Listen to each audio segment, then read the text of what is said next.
Si vous êtes fatigué, cet épisode est pour vous. Je vous propose d'y découvrir 5 stratégies pour sortir de cette fatigue.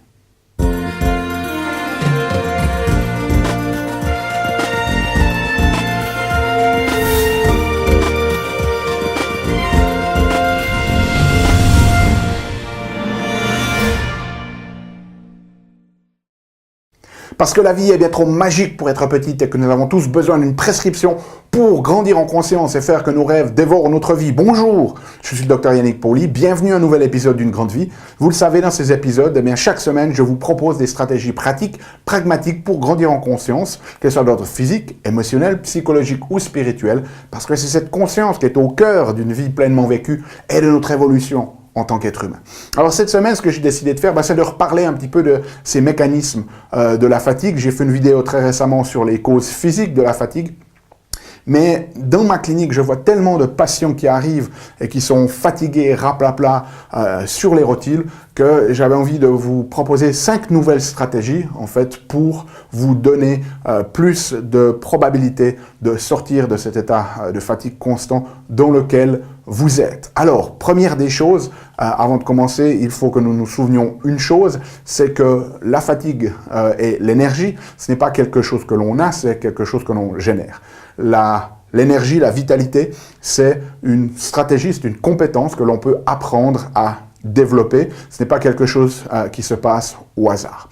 Maintenant, cela dit, bien évidemment, vous pourriez avoir des facteurs médicaux qui vont vous influencer et faire que votre corps n'arrive plus à produire suffisamment d'énergie. C'est ce que j'ai abordé dans ma vidéo il y a quelques semaines. Faites juste une recherche YouTube et vous allez la trouver, ou bien sur notre blog unegrandevie.com, vous pourrez retrouver cette vidéo sur les causes de la fatigue physique. Maintenant, si on part de ces 5 stratégies, la première raison pour laquelle énormément de gens sont fatigués, c'est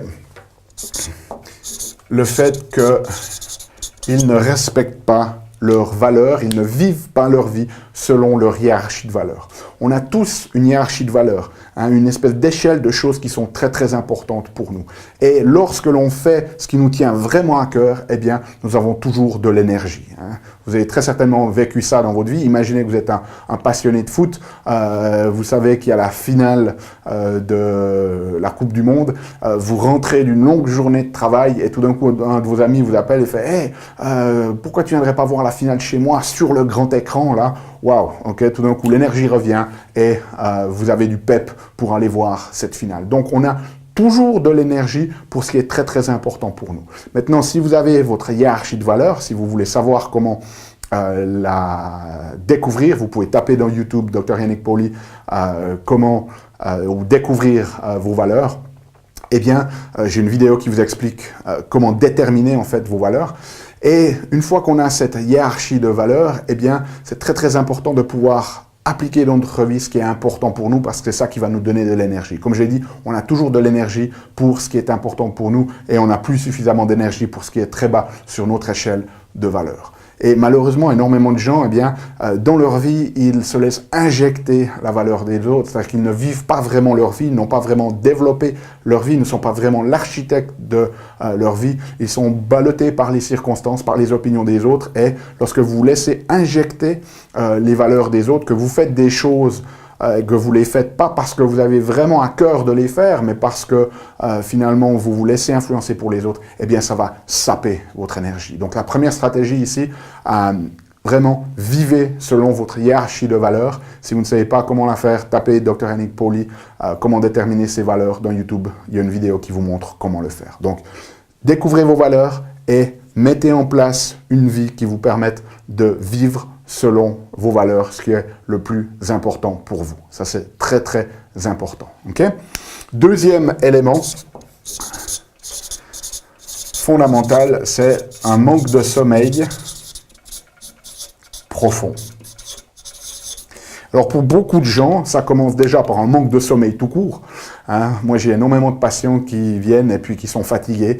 Et quand on regarde un petit peu ce qui se passe au niveau de leur style de vie, eh bien, ils ont 4h30, 5h, 6h de sommeil. Alors qu'à moins que vous ayez une variante génétique qui vous permet de fonctionner à ce niveau-là, ce qui est un très petit pourcentage de la population, vous avez besoin d'au minimum 7h30, 8h de sommeil par nuit. Et ces gens me disent « Ah, mais j'ai pas le temps, j'ai tellement de choses à faire. » Et ma réponse, elle est toujours la même. Notre but, d'un point de vue de l'évolution, eh bien, c'est la survie. Donc, si vous imaginez que la nature, elle a décidé qu'un tiers de votre journée, vous devez le passer dans un état de sommeil où vous êtes fondamentalement à la merci totale de n'importe quel prédateur, mais ça vous montre l'importance du sommeil.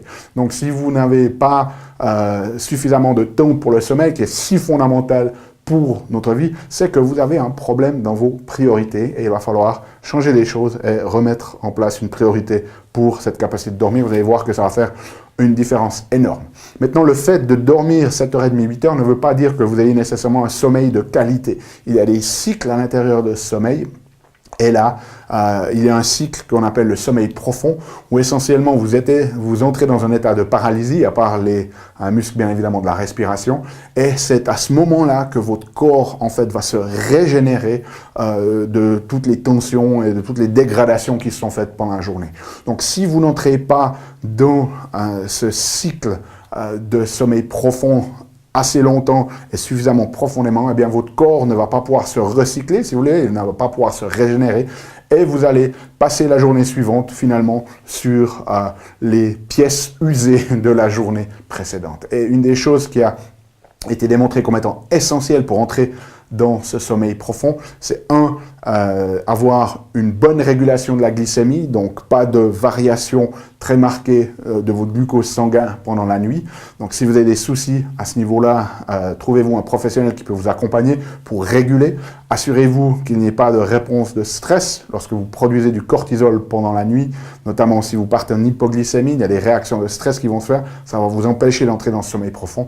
Et un troisième élément qui est essentiel, c'est la vitamine D. Ce sont les travaux d'une neurologue américaine qui s'appelle la doctoresse Tasha Gominiak, qui a montré que pour être vraiment dans ce sommeil profond, eh bien, on doit entrer, si on prend, alors il y a différentes mesures au niveau des unités de vitamine D, mais faites vérifier votre dosage de vitamine D dans le sang, demandez à votre médecin qu'il vous le contrôle, et pour pouvoir entrer dans ce sommeil profond, vous devriez être, si on regarde des millimoles par litre, vous devriez être entre 60 et 80.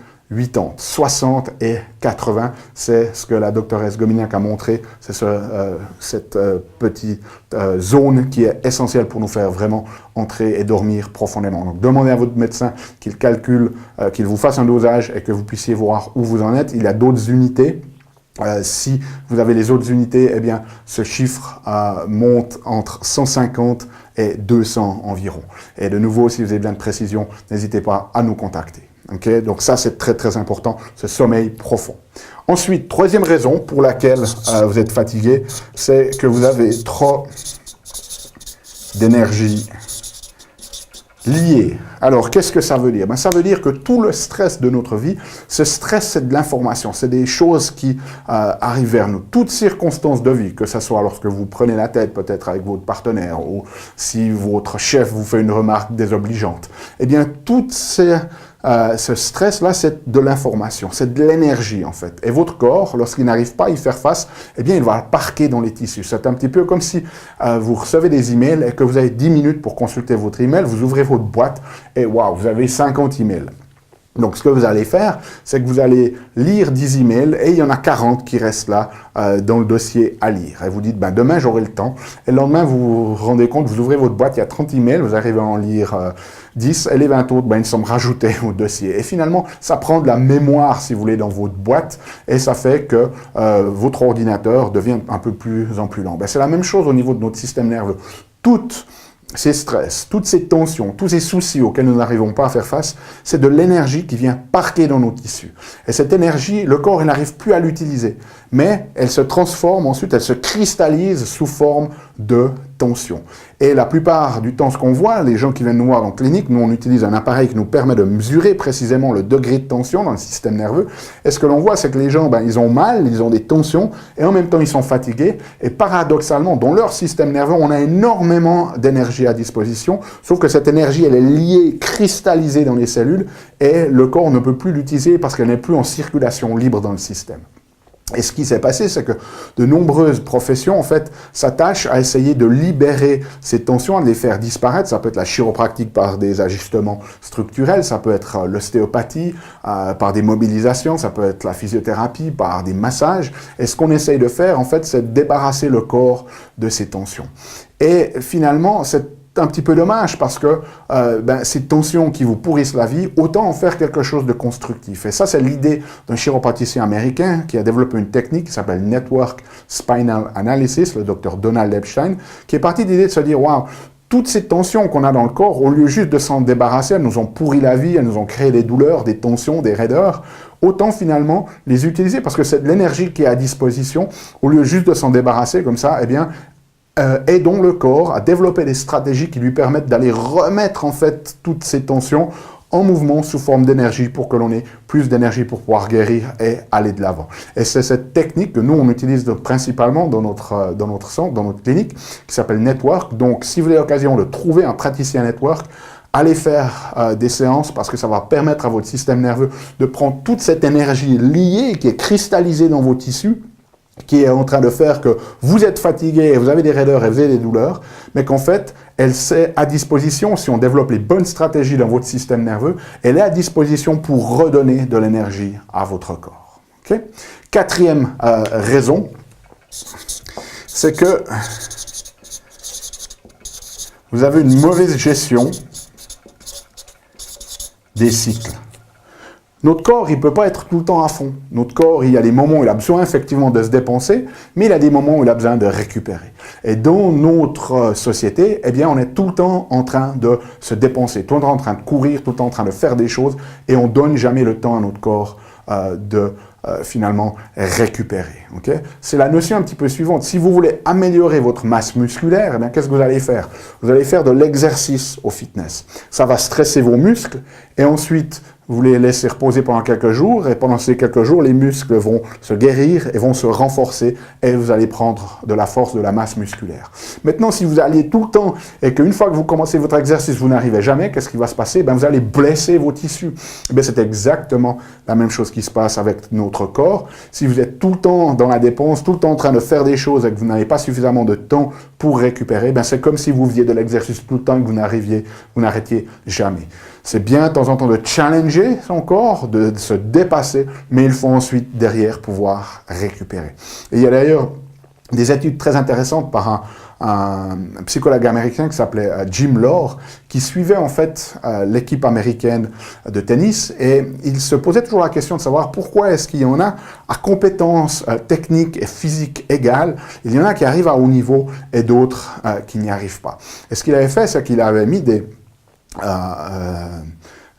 pour mesurer le rythme cardiaque en fait des joueurs pendant qu'ils jouaient, et il s'est rendu compte qu'il y avait vraiment deux types de joueurs. Ceux qui arrivaient à un très haut niveau, c'était en fait des maîtres de la gestion des cycles, c'est-à-dire qu'ils jouaient leur point de tennis et qu'ils gagnent ou qu'ils perdent ce point, dès le moment où le point était terminé, ils faisaient le vide et ils se préparaient pour le point suivant. Et ce qui se passait en faisant ça, c'est que le rythme cardiaque qui s'était accéléré pendant le jeu, eh bien, commençait de s'abaisser. Alors que ceux qui avaient de la peine à progresser, en fait, ce qui se passait, c'est qu'ils jouaient leur point, et s'ils gagnaient, ils étaient dans l'excitation de l'avoir gagné, donc leur rythme cardiaque ne s'abaissait pas, et s'ils l'avaient perdu, eh bien, ils gambergeaient sur le point et leur rythme cardiaque restait aussi élevé.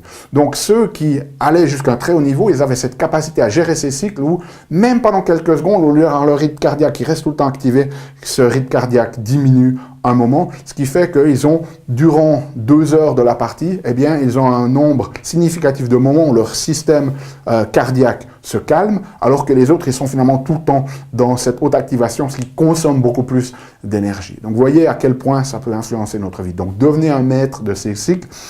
Ayez des cycles où vous dépensez, où vous donnez Ayez aussi des moments de récupération et soyez aussi conscient lorsque vous avez des transitions dans votre journée, eh bien prenez un moment simplement pour calmer votre système. Si vous passez, je ne sais pas, d'un projet à un autre, eh bien entre deux, prenez 1 ou 2 minutes simplement pour vous recentrer, pour faire quelques respirations, pour calmer le système. Okay? Et puis, 5e raison pour laquelle toujours vous êtes fatigué, c'est que vous n'avez pas de stratégie d'accès à l'énergie libre. Alors, je parlais au niveau 3 de cette énergie liée, de cette énergie qui est à l'intérieur du corps. Cette énergie libre, c'est la continuité des travaux de ce chiropraticien américain dont je vous parlais, le Dr Epstein, qui a montré en fait, et ça c'est basé sur toutes ces anciennes traditions, que notre corps, ce n'est pas que notre corps physique, il y a des dimensions énergétiques autour de ce corps, et qu'avec des stratégies appropriées, eh bien on peut commencer d'aller finalement nourrir notre corps grâce à ces énergies que lui appelle des maisons ou des corps énergétiques, si vous voulez, et avec des exercices qui combinent certains types de respiration, certaines manières de toucher son corps, eh bien, on peut commencer d'accéder à ces autres dimensions. Et ces autres dimensions, eh bien, il y a une dimension bien évidemment physique, bioénergétique, il y a une dimension émotionnelle, il y a une dimension psychologique ou mentale, et il y a 2 dimensions au-delà du mental.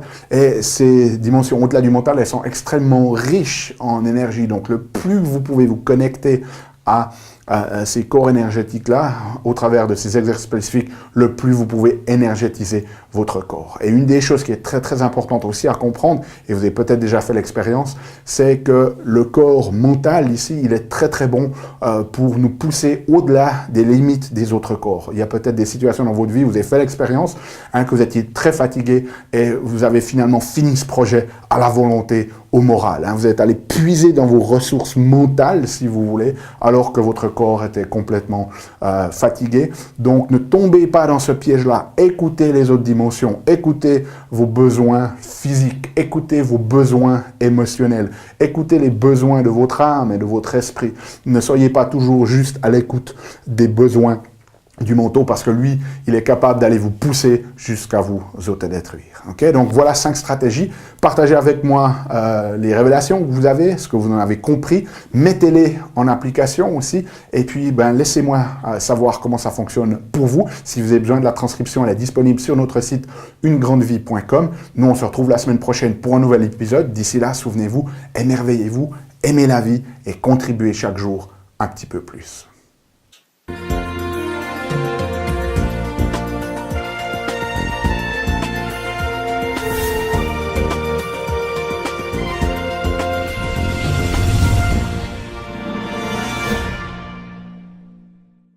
Salut, c'est Yannick. Alors, t'as aimé cet épisode? Sais-tu que tu peux rester connecté et même approfondir le sujet en faisant 3 choses?